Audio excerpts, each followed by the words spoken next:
Hey, KOAA.com viewers, this is Matt Pritchard from News 5 Sports, bringing you your unedited Broncos interviews from this Wednesday at Dove Valley. Let's head to Special Teams Coordinator Brock Olivo. Hello, I'm fine, everybody. I'm going to try to be calm and not come through the podium this time. I apologize. Are you guys ready? Good. So when you got that draft, it looked like you were the one pulling the strings at times. What was that draft day like for you? When there was 3 or 4 picks that really helped. Yeah, I gotta say that John and Matt and all the guys did an awesome job in the draft, and yeah, we're fired up because we got some return potential, and so yes, needless to say, we were all smiles after draft day. When you're running these practices now, the special teams portion of the practices, how much are you carrying over from what was the template for Dave Tobin, Kansas City, and Philly, and how much is your own standpoint? Right, yeah, that's a good question, because now I've combined what I brought from Kansas City with what my assistant Chris Gold learned from his mentor Joe D, and so it's kind of a great way to create this hodgepodge. You pull together all the good ideas that you think are the best of what we know, and we roll from there. So yeah, there's the majority of it is the stuff that I brought from Kansas City, no question. But as I've said many times before, I'm very fortunate to have Chris Gold as my assistant because he brings a lot to the table. So it's early. What have you seen so far in McKenzie?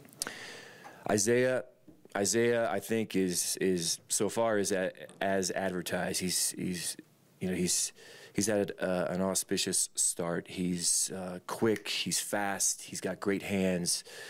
Seems to be smart. Has a good football acumen. So we're fired up about him so far. What do you think about being reunited with D'Angelo Henderson? Loved it. Never expected it. Wished for it kind of in the back of my mind, but I figured that he'd be off the table by then. And then too, the probability of that happening is slim. So very excited. I'm excited more for him because he has a person in house that he knows and he feels comfortable with. I remember being a rookie and you're going to a faraway place, and so more happy for him and his family and for his opportunity here with us. And I know he's going to bring a lot to the table. Brock, how do you evaluate a lot of young guys who may not have played much special teams before? How do you go through that? Yeah, that's a great question, because a lot of these guys are coming from college and where they were the superstar and they haven't played special teams for 2 or 3 years. Some of them have never played special teams, the 4 phases. And so we try to, it's all projections really at this point, because you haven't seen anybody in pads yet, you haven't seen anybody strike or play in space like they're going to have to play for us on Sunday. So a lot of it's projection, but we can look at a guy and look at his speed, how he changes direction, how he how he learns, how he plays in space and all that stuff. So we try to do our best to project, and then we see where the chips fall. And then in training camp is when we can do a lot of really good evaluating. Once we get the pads on and see who's a disruptor, who's a playoff guy, et cetera, et cetera. Before the draft, what did you think of Carlos Henderson, the return guy? Love that guy. He's got juice, man, and he's a linear speed guy, whereas Isaiah is more of a sort of a shifty guy, a COD guy. Carlos is your downhill, run behind your pads, run through smoke, as we say for kickoff returners. I mean, he's got courage. That's the type of kid we like as a kick returner. So very, very excited about Carlos as well, and he runs angry with the ball in his hand, and we love that. Some scouts said it was like a running back. Exactly. That's a great comparison, and he's a kid who we think we can line up at gunner too on punt and probably outside and jam gunners, and he's got a lot of qualities. He's got a high ceiling. Put it that way. We're fired up about him. Yeah. BJ was helping your young returners yesterday. What kind of luxury is that to have the head coach back there helping punt returners? It's awesome to have a head coach who number one invests in special teams. I mean, he's at all my meetings. He's listening in, and he knows what's going on. I love that. And then he's right there in the practice, getting in the thick of things, and you can hear him. I mean, just his presence there is huge for us, because then that especially to the young guys, the rookies. I mean, they see, okay, man, the head coach is here during special teams practice. Okay, this is saying something. So it's awesome. It's awesome. VJ gets it, and I'm very fortunate to be his special teams coordinator, no question. Brock, we didn't see Khalif Raymond out there yesterday practicing. Where does he fit in the return game picture? Khalif has a lot of talent, and in the few games he played in last year, we've evaluated that, and he's a guy who's right in the mix as far as the returners. Unfortunately, as happens a lot in this game, he's out right now because of his hand, but as soon as he gets back, I mean, Khalif's right in the mix, so just got to let time heal it. Yeah. Was talking about how he wants to be a special teams captain this year.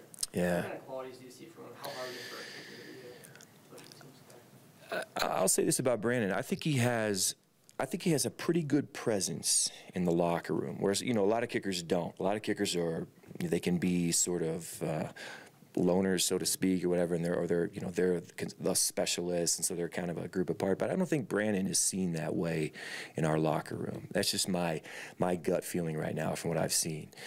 So I think, you know, the idea of him being a captain, I love that about him. I love that he aspires to be that leader. I really do, and I love the fact that he's here and he's on a daily basis. He's grinding.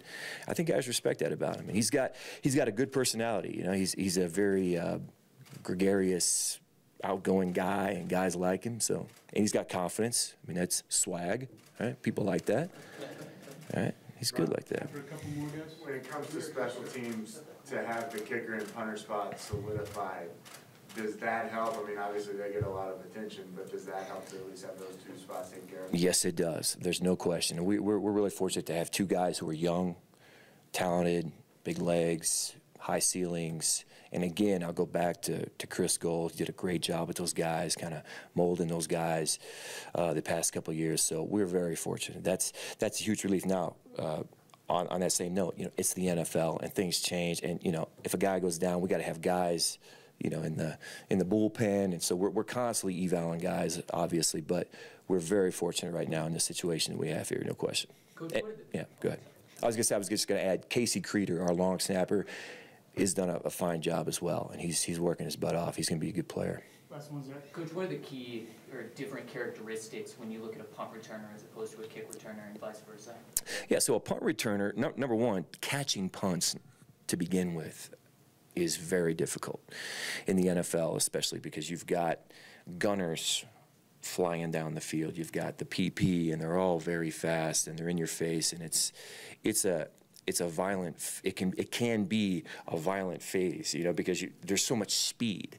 But to catch a punt, number one, is difficult. To track it, to read it off the punter's foot, to know. You got to know, is it a right-footed punter or is it a left-footed punter? Because the ball flies differently. So that's one. And then coaching or learning from a player's perspective, the technique, having independent feet and being able to beat the ball to the spot. And that's before you've even caught it.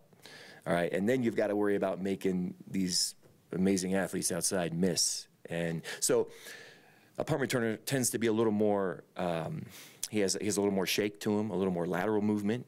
And obviously, if you can find the guy who has lateral movement and the home run speed, you've struck gold there. So a kick returner tends to be more of a linear speed guy, like a Carlos Henderson, Cody Latimer type guys who can stick their foot in the ground and get north and south really fast. They have courage to run through smoke, like I mentioned earlier. They tend to weigh a little bit more. I mean, you want your kick returner. I mean, he's running against the coverage, whereas a lot of times the punt returners are running away from it, or it's just different angles between the two phases. But you like those guys to be able to run behind their pads, and they tend to be a little bigger. And so there's a lot of difference, and plus it's easier to catch a kickoff. It's easier to track one and beat a kickoff to the spot. So there's a lot of stuff. I could go on a lot about this stuff because I'm passionate, unapologetically passionate about it. And I noticed in the media auditorium there's a new special teams chart. yes.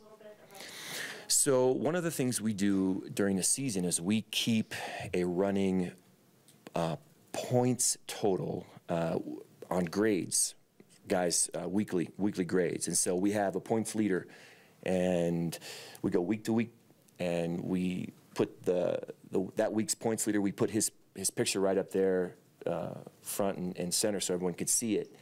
And so at the end of the year, we tally up the points, and we name a points leader. And it's based on a bunch of different criteria, but it creates intra-squad competition. The guys are fired up. They can't wait to get in on Tuesday and see, or Monday in this case now, to see when, or how many points they made or what place they're in amongst the team. So it's a great way to create inter-squad competition. And then we also keep our rankings within the NFL, our special teams rankings board as well on the right-hand side, so the guys can see where we stand amongst the other 31 teams. So it's good. Do they give anything aside from Friday night? So no, during the season they don't, but we're gonna go. We'll all go to dinner at the end of the year, and we'll celebrate the winner, and it's awesome. It creates that brotherhood, and special teams is kind of a niche, and so we do everything we can to make it feel as special as it really is. Are you grading us too, then? Pardon? Are we in the categories? You darn right you are. You're being evaled right now. Okay. Thank you, Coach. Thanks, guys. Thanks, you guys. Appreciate it. We're kind of used to coaches giving us coach speak. It's a little different here. Brock, be so candid with us. Usually it's Vaughn that gets us laughing. Well, Brock certainly had us doing it today. You'll be able to see him do that all season long as we post these unedited interviews for you right here on KOAA.com. Be sure and click on the Sports tab.